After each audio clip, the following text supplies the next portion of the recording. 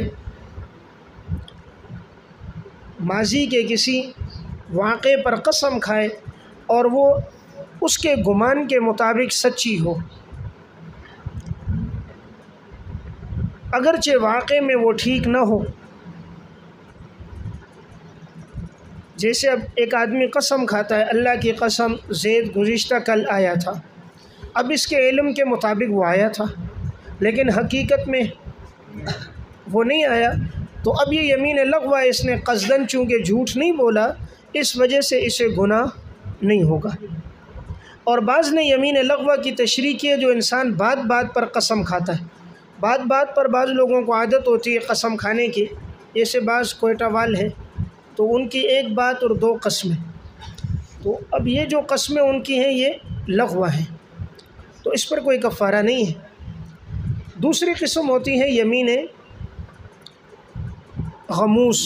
یمین غموس وہ ہے کہ جو انسان ماضی کے کسی واقعے پر قصداً جھوٹی قسم کھائے، اسے معلوم ہے کہ میں جھوٹ بول رہا ہوں پھر بھی وہ یہ قسم کھاتا ہے، مثلاً اسے معلوم ہے زید نہیں آیا لیکن وہ قسم کھاتا نہیں اللہ کی قسم زید تو آیا ہے، تو یہ قصداً جھوٹ بول رہا ہے، اس پر کفارہ ہے اور نہیں اس پر گناہ ہے، کفارہ نہیں ہے، اس پر گناہ ہے۔ وہ حدیث آپ نے پڑھی ہے، الکبائر الاشراک باللہ وعقوق الوالدین والیمین الغموس، تین بڑے گناہ ہیں، شرک کرنا، والدین کی نافرمانی اور جھوٹی قسم۔ تیسری قسم ہے یمین منعقدہ۔ یمین منعقدہ کہتے ہیں مستقبل میں کسی کام کے کرنے یا نہ کرنے کی قسم کھانا۔ ایک آدمی قسم کھائے میں یہ کام کروں گا پھر وہ نہ کرے، یا نہ کرنے کی کھائے اور وہ کر لے، تو اس پر اب کفارہ آئے گا۔ اس کا حکم کیا ہے؟ کفارہ۔ یمین کا کفارہ کیا ہے؟ تو قرآن کریم نے تشریح بیان کی ہے۔ نمبر 1، 10 مسکینوں کو کھانا کھلانا ہے اوسط درجے کا، نہ بہت اعلیٰ نہ بہت ادنا۔ یا نمبر 2، 10 مسکینوں کو کپڑا پہنانا ہے، یعنی پورا ان کو لباس دینا ہے اوسط درجے کا۔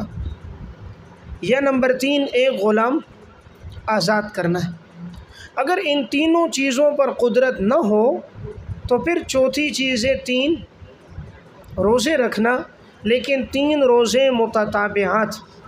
چونکہ عبداللہ ابن مسعود رضی اللہ تعالیٰ عنہ کی جو قرات ہے اس میں ثلاثتی ایام کے بعد متتابعات کا لفظ ہے، اس لیے 3 روزے رکھیں گے اور وہ بھی لگاتار۔ تو کفارہ کتنی چیزیں ہیں؟ 4، کفارہ 4 چیزیں۔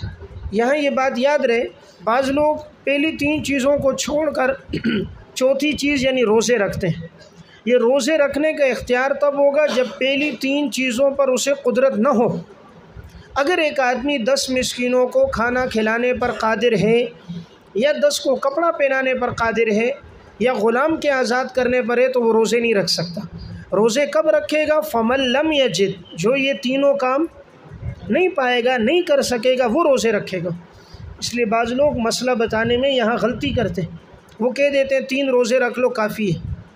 3 روزے کب ہوں گے؟ جب پہلے تینوں چیزوں پر وہ قادر نہ ہو، اس کے بعد وہ روزے رکھے گا۔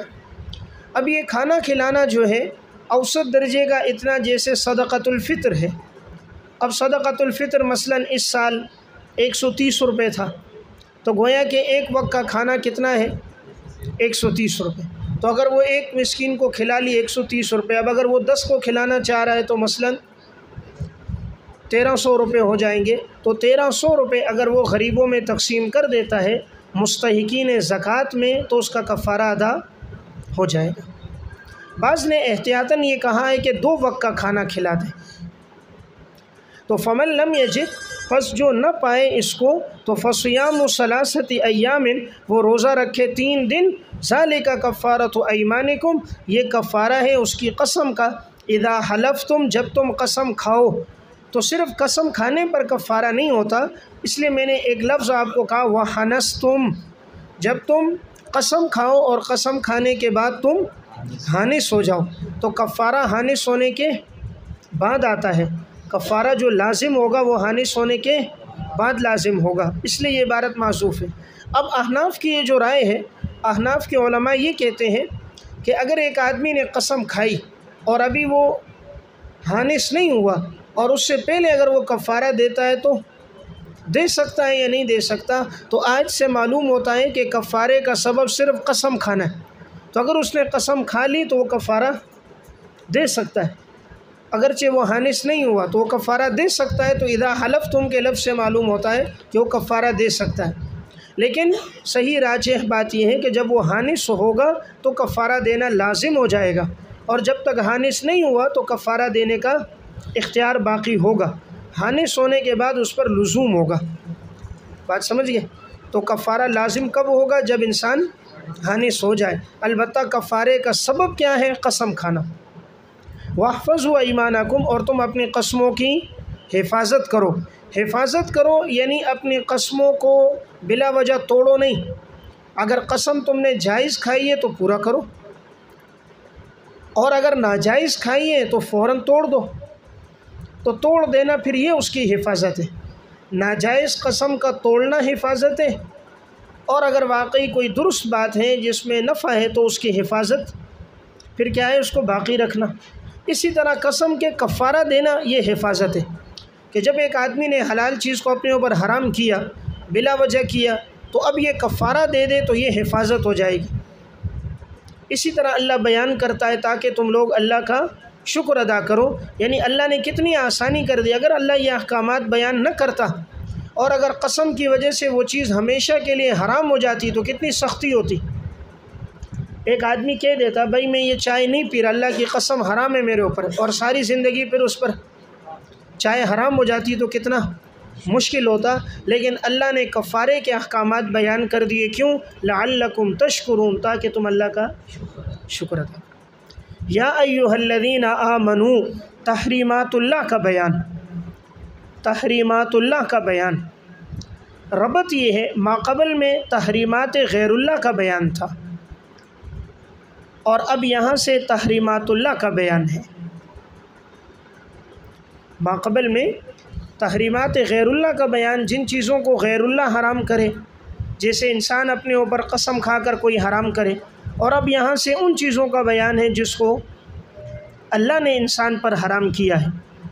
یا ایھا الذین آمنوا، اے ایمان والو، انما الخمر والمیسر والانصاب، یقیناً شراب پینا، جوا کھیلنا، والانصاب اور بت، والازلام اور فال نکالنے کے تیر، رجس من عمل الشیطان، یہ سب ناپاک ہیں، شیطان کے عمل میں سے ہیں۔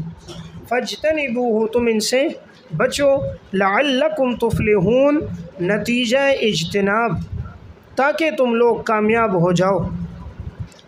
انما یرید الشیطان ان یوقع، یقیناً ارادہ کرتا ہے شیطان، یہ حکمت اجتناب، حکمت اجتناب کے شیطان ارادہ کرتا ہے کہ وہ ڈال دے تمہارے درمیان العداوت، دشمنی کو، والبغضاء اور بغض کو، فی الخمر والمیسر، شراب کے ذریعے اور جوئے کے ذریعے، ویصدکم عن ذکر اللہ، اور وہ تمہیں روکتا ہے اللہ کے ذکر سے اور نماز سے۔ فہل انتم منتہون، کیا تم لوگ باز نہیں آتے ہو؟ کیا تم باز نہیں آتے ہو؟ دیکھیں ان آیات میں شراب کی، جوئے کی اور بتوں کے نام پر خرچ کرنے کی اور فال کی تیروں کی حرمت کا بیان ہے۔ شراب کے بارے میں پہلے اللہ رب العزت نے یہ حکم آیا تھا، یسألونک عن الخمر والمیسر قل فیہما اثم کبیر ومنافع للناس واثمہما اکبر من نفعہما، کہ اس میں گناہ زیادہ ہے اس کے نفع سے، لیکن اب تک کوئی واضح حکم نہیں آیا تھا۔ تو حضرت عمر رضی اللہ تعالیٰ عنہ دعا کرتے تھے، اللہم بین لنا فی الخمر بیانا شافیا۔ پھر یہ حکم آیا، یا ایھا الذین آمنوا لا تقربوا الصلاۃ وانتم سکارا، نشے کی حالت میں نماز کے قریب نہ جاؤ۔ پھر یہ تیسری مرتبہ بھی یہ حکم آ گیا بالکل واضح اور صریح الی یوم القیامہ کہ اب شراب حرام ہو گئی ہے، فاجتنبوہ، اب تم نے اس سے بچنا ہے، اور اسی میں یقیناً تمہارے لیے کامیابی ہے۔ تو اللہ رب العزت نے یہاں 4 چیزوں کی حرمت کو بیان فرمایا، خاص طور پہ حکم ایمان والوں کو دیا، اس میں دیگر کا نہیں، کیونکہ دیگر لوگ احکامات کے مکلف نہیں ہیں، جب تک وہ ایمان نہیں لاتے وہ فرعی احکامات کے مکلف نہیں ہیں، وہ ایمان کے مکلف ہیں احکامات کے بعد میں۔ تو کہا یقیناً اے ایمان والو انما الخمر شراب والمیسر اور جوا والانصاب اور بت، یہ وہ بت ہوتے تھے کہ جو یعنی جب انسان ان بتوں کے نام پر عرب کے لوگ جانور قربان کرنے کے لیے وہاں لاتے تھے۔ عرب مشرکین نے بعض بت بنائے ہوئے تھے، اور جب انہوں نے کوئی جانور قربان کرنا ہوتا اس بت کے قریب لا کر اس کے نام پہ قربان کرتے تھے۔ تو اب ان بتوں کی عبادت کرنا بھی حرام اور ان بت گاہوں کے قریب لا کر جانور ذبح کرنا بھی حرام۔ تو انصاب کسے کہتے ہیں؟ لکھیں کل ما نصب وعبد من دون اللہ تعالی، کل ما نصب وعبد من دون اللہ تعالی، ہر وہ جسے مقرر کیا جائے اور جس کی عبادت کی جائے اللہ کے علاوہ۔ تو دیکھیں اللہ نے یہاں شراب اور جوئے کو بت کے ساتھ ذکر کیا، اس سے معلوم ہوتا ہے کہ یہ کتنے بڑے گناہ ہیں کہ اللہ نے شرک کے ساتھ ان کا تذکرہ کیا ہے۔ عموماً شرابی اور جواری ایک وقت آتا ہے کہ یہ ان گناہوں میں پڑھ پڑھ کر کفر کے قریب چلے جاتے ہیں، تو معلوم ہوا یہ دونوں بڑے گناہ ہیں کہ اس میں انسان اعتدال پہ نہیں رہتا۔ والازلام رجس من عمل الشیطان، اور فال نکالنے کے تیر میں نے پہلے اس کی وضاحت کی تھی کہ یہ ایسا ہوتا تھا کہ ان لوگوں نے بتوں کے قریب ایک چمڑے کے تھیلے میں انہوں نے تیر ڈالے ہوئے ہوتے تھے، تو جب انہوں نے کوئی کام کرنا ہوتا تو اب یہ جاتے اور جو مجاور ہوتے بتوں کے پاس ان سے کہتے ہم یہ کام کریں یا نہ کریں، تو وہ تھیلے میں ہاتھ ڈالتے، اگر تیر پہ لکھا ہوتا امرانی ربی تو وہ کر دیتے، اور اگر آتا نہانی ربی تو نہیں کرتے، اور اگر خالی تیر نکلتا تو دوبارہ کرتے۔ یا اسی طرح جب گوشت کو تقسیم کرنا ہوتا، کوئی اونٹ کا گوشت، تو اب وہ اس میں تیر ہوتے، تو اب ان تیروں کے اندر نکلتا بھائی اس کا ربع حصہ ہے، اس کا ثلث ہے، اس کا آدھا ہے، جس کا خالی نکلا تو اس کا کوئی حصہ، تو کسی کو آدھا مل جاتا، کسی کو ربع ملتا، اور کسی نے رقم ملائی بھی اور کچھ بھی نہ ملتا۔ تو اسلام نے اس سے منع کر دیا کہ ایسے فال اور ایسے تیر اور ایسی تقسیم جائز نہیں ہے، اور اسلام نے حکم دیا استخارے کا کہ اگر تم نے کوئی کام کرنا ہے نہیں کرنا ہے تو اپنے رب سے مشورہ کرو، غیر اللہ سے مشورہ نہیں۔ تو یہ چاروں کام، چاروں چیزیں من عمل الشیطان، یہ شیطان کا کام ہے۔ جب شیطان کا کام ہے تو رحمان کا بندہ شیطان کا کام نہیں کرتا، فاجتنبوہ، اس لیے وہ اس سے بچے، جب وہ بچے گا تاکہ تم لوگ کامیاب ہو جاؤ۔ انما یرید الشیطان، حکمت اجتناب، کیونکہ شیطان تو ارادہ کرتا ہے وہ ڈال دے تمہارے درمیان میں دشمنی کو، تمہارے درمیان دشمنی کو وہ ڈالنا چاہتا ہے۔ یہ ہے مضرت دنیاویہ، مضرت دنیاویہ، وہ تمہارے درمیان دشمنی اور بغض کو ڈالے گا شراب اور جوئے کے ذریعے۔ دیکھیں یہ دو گناہ ایسے ہیں جس کے ذریعے دنیا میں دشمنیاں اور نفرتیں بڑھتی ہیں۔ عموماً جو آدمی شراب پینے والے ہوتے ہیں، جب آدمی نشے میں ہوتا ہے دوسرے کو قتل کر دیتا ہے، گالیاں دے دیتا ہے، تو آپس میں نفرت اور عداوت بڑھ جاتی ہے۔ اور اسی طرح جب جوا کھیلنے والا جوا کھیلتا ہے ہار جاتا ہے تو دوسرے کو ماں بہن بیٹی کی گالیاں دیتا ہے، آپس میں جھگڑے ہو جاتے ہیں، جواری ایک دوسرے کو قتل کر دیتے ہیں، بس اوقات اتنا آگے بڑھ جاتے ہیں کوئی اپنی اولاد کو، بیوی بچوں کو فروخت کر دیتا ہے، گھر کا سامان بیچ دیتے ہیں۔ تو دنیا کا بھی نقصان ہے، وَيَصُدَّكُمْ عَنْ ذِكْرِ اللَّهِ، مضرت دینیہ، دینی نقصان۔ دینی نقصان یہ ہے کہ یہ دونوں چیزیں تمہیں روکتی ہیں اللہ کے ذکر سے اور نماز سے۔ عموماً شراب اور جوئے میں لگ کر انسان کو نماز پڑھنے کی توفیق نہیں ہوتی، اور جواری اور شرابی کے منہ پر اللہ کا ذکر نہیں ہوتا۔ جس زبان پر ناپاک شراب ہو رب اسے تلاوت کی اور ذکر کی توفیق نہیں دیتا۔ فَهَلْ أَنْتُمْ مُنْتَهُونَ، کیا تم لوگ باز نہیں آتے ہو؟ یہ استفہام کا انداز زیادہ تاکیدی ہے بنسبت امر سے، یعنی بنسبت امر کے یہ تاکیدی ہے، کیا تم بچتے نہیں ہو اس کام سے؟ جیسے استاد کا ہے کیا خیال ہے کام چھوڑو گے نہیں، ایک ہے چھوڑو اور ایک چھوڑو گے نہیں، اس میں تاکید زیادہ ہے۔ اس میں گویا وہ اس کو خوف کے ساتھ اور رعب کے ساتھ ایک بات کہنی ہوتی ہے، اس کے دل میں وحشت ڈالنی ہے، کیا تم باز نہیں آ رہے؟ تم اطاعت کرو اللہ کی اور اللہ کے رسول کی، وَاحْذَرُوا، اور تم لوگ بچو، نیچے لکھو مخالفت سے، تم لوگ بچو مخالفت سے۔ فَإِن تَوَلَّيْتُمْ، اگر تم نے روگردانی کی تو جان لو اَنَّمَا عَلَىٰ رَسُولِنَا الْبَلَاغُ الْمُبِينُ، یقیناً ہمارے رسول کا کام ہے واضح طور پر پہنچا دینا۔ ہمارے رسول نے تمہیں واضح طور پر پیغام پہنچا دیا کہ شراب اور جوا حرام ہے، پھر بھی اگر تم کرتے